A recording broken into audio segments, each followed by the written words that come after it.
Reka nibwirire abantu bafite imashini, mudasobwa cyangwa se computer. Rimwe na rimwe hagiye twibeshya ko gushyira antivirus muri mashini ari byo byonyine byiza cyangwa se byizewe kugira ngo mashini yawe itaza kuba yakwangirika cyangwa ikatakwa n'ibintu bigiye bitandukanye nk'amavirusi agiye atandukanye ashobora kwangiza imashini yawe. Niba rero ukurikiye kino kiganiro, reka nkwereke uburyo butandukanye ushobora gukoresha maze ugasiba virusi ziba zatatse imashini yawe. Muri aka kanya kora subscribe, kore share, kore comment, tujye tubana mu bihe bigiye bitandukanye kandi tubane mu bwenge bugiye butandukanye tugenda tukugezaho. Niba rero wari ufite ikibazo cyangwa se uhangayikishijwe n'imashini yawe, nshobora kukwereka uburyo ushobora gukoramo maze bworoshye, ndetse maze ukaba wahita utangira kujya wisibira izi virusi ziba zatatse imashini yawe. Icyo nkubwira, ntukajye ubura cyangwa se ngo ukererwe muri ibi biganiro.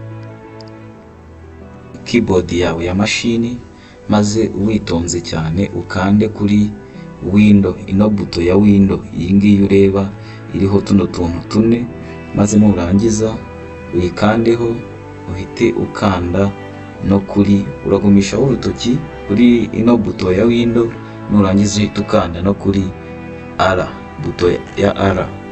Urabona ibintu bihita biza muri screen yawe, hahita hazamo akantu. Urabona ngewe kubera harimo nari narabikoze n'ubundi wowe harazamo ibindi bintu ariko nabyo biri selected gutya birimo ubururu. Nurangiza urahita ukanda kuri iyi, kuri M, urabona uhita ukanda kuri buto caps lock kugira ngo zibe nyine inyuguti nkuru zibe zigaragara neza. Ni ibi ngibi n'ubundi ureba hano, ni ibi ngibi ureba hano muri screen yawe, ni MRT. Nimba bitarimo bari byo wandikamo, ariko wamanje ukanda kuri caps lock kugira ngo bibe binini. Ni M, R na T. Uri kubibona? Ni ibi ngibi n'ubundi ibi tubisanzemo kubera ko njye narabikoresheje, ariko nkawe utarabikoresheje n'ubundi nta kibazo wabyandikamo bitagize icyo bitwaye.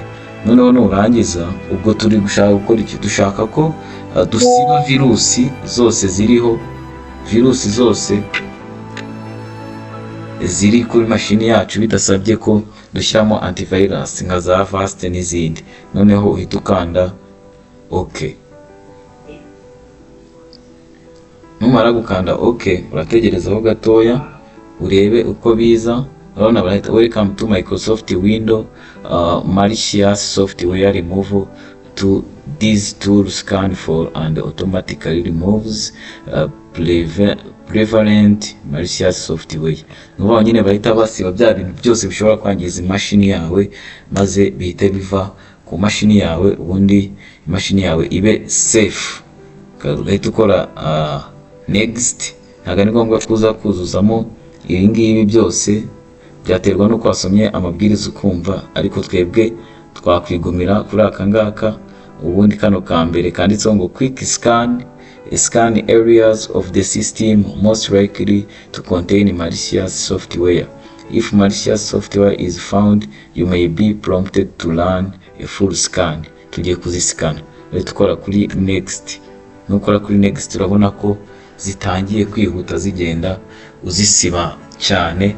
Vuga ikintu kuvuga ngo numara kuzisiba zimaze kugenda, urabona hano ngo tool is scanning your computer for prevent malicious software and removing any that is found.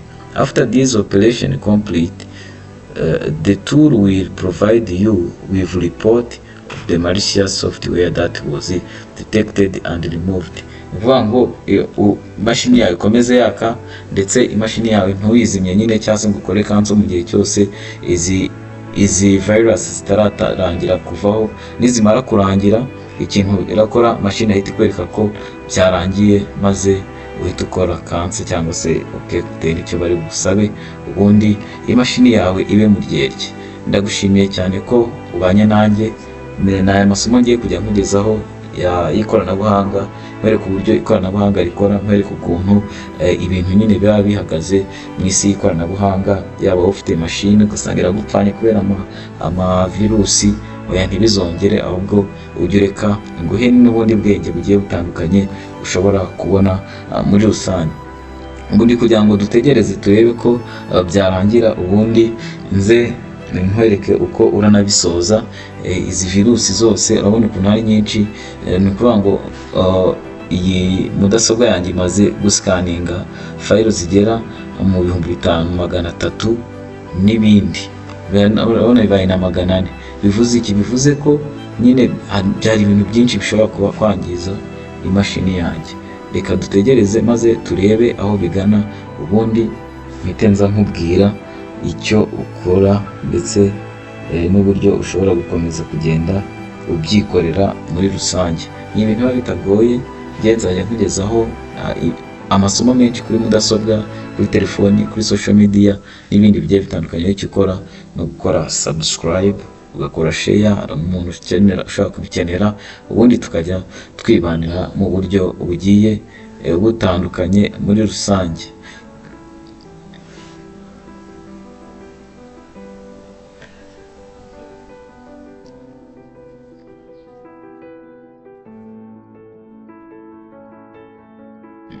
Bikomeje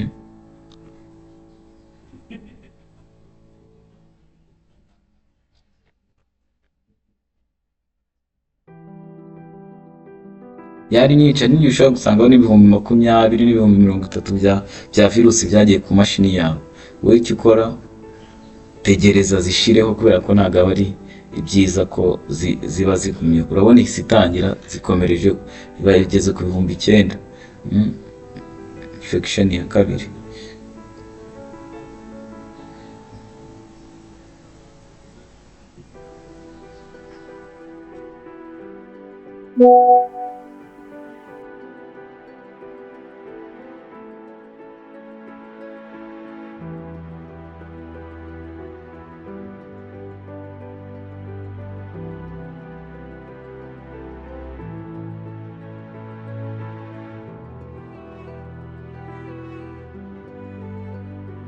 Yes, urabona bihise birangira.